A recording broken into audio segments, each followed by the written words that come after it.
Hi everyone, my name is Medina Tenour Whiteman and I'm going to be reading from this book, The Invisible Muslim, because I'm really invisible right now. I have often wished I could escape the badge of whiteness that I carry on my face. How can I take pride in my Anglo-American roots?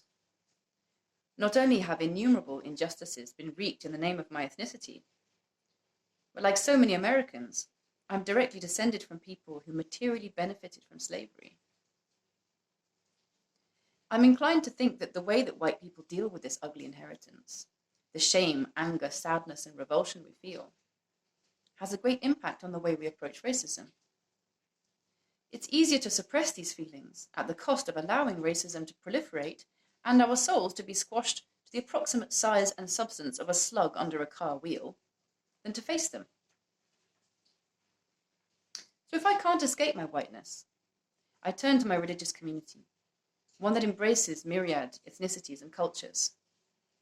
Perhaps here I'll find a doorway through the veils that appear to separate humans, a map to reach a spiritual kin with whom I can truly belong. In the 1960s, while studying architecture in London, my father had become a jazz session musician, part of the mod outfit The Action, and later a prog rock band called Mighty Baby. One of his bandmates, Martin Stone, had secretly converted to Islam. Within a year, most of the band had embraced Islam too. My dad recalls that it was the qasidas, devotional poems sung to traditional North African tunes, that initially enthralled him. Like many Americans of her generation, my mother became interested in Eastern spirituality as a way to escape the psychological drag of post-war consumerist culture. She initially studied the Tao Te Ching and was also drawn to Buddhism. When she read that reciting La ilaha illallah, there is no God but God, the Islamic declaration of faith, was a great mantra for spiritual elevation, she tried it out and was startled to find that it had a powerful effect. Our Islam made my family rather outward-looking.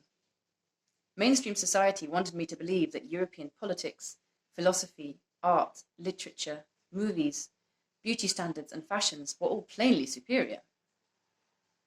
But my parents did not raise us to feel pride in being British or American. On the contrary, it was a bit of an albatross. While Islam might be a peripheral element of the identity of, say, an Eastern European of distant Muslim origin, secularized by communism, for our family it was a stark reminder of our difference from the English people around us.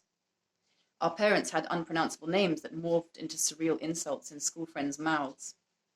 My father's name, Abdul Latif, became up to the teeth for a while. For children, being Muslim gets reduced to tangible things like what you can eat. When I was young, many commercial biscuits still contained lard. Thus, for a while, being unable to eat hobnobs or penguin bars became the distinguishing feature for our religion.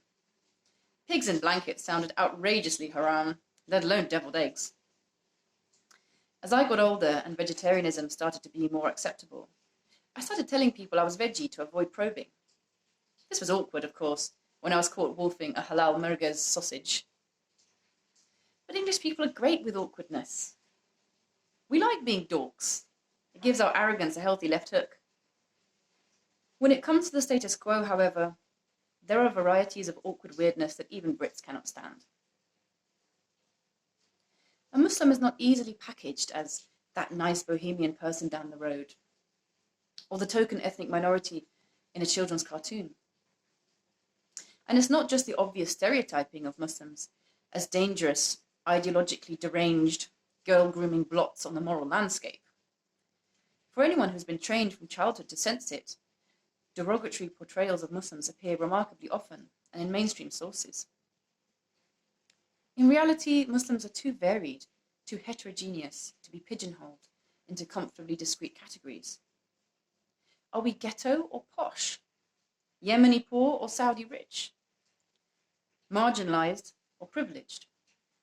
A mass of nobodies or a Lamborghini driving elite? Are we nameless taxi drivers or famous athletes?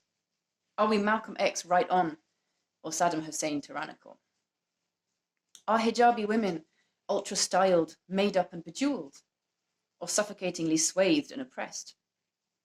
The nymphomaniacs of Orientalist fantasies, or the sexually repressed Puritans of tabloids? Are we cool, or are we an embarrassment? Can we ever be accepted for the irreducible humans that we are?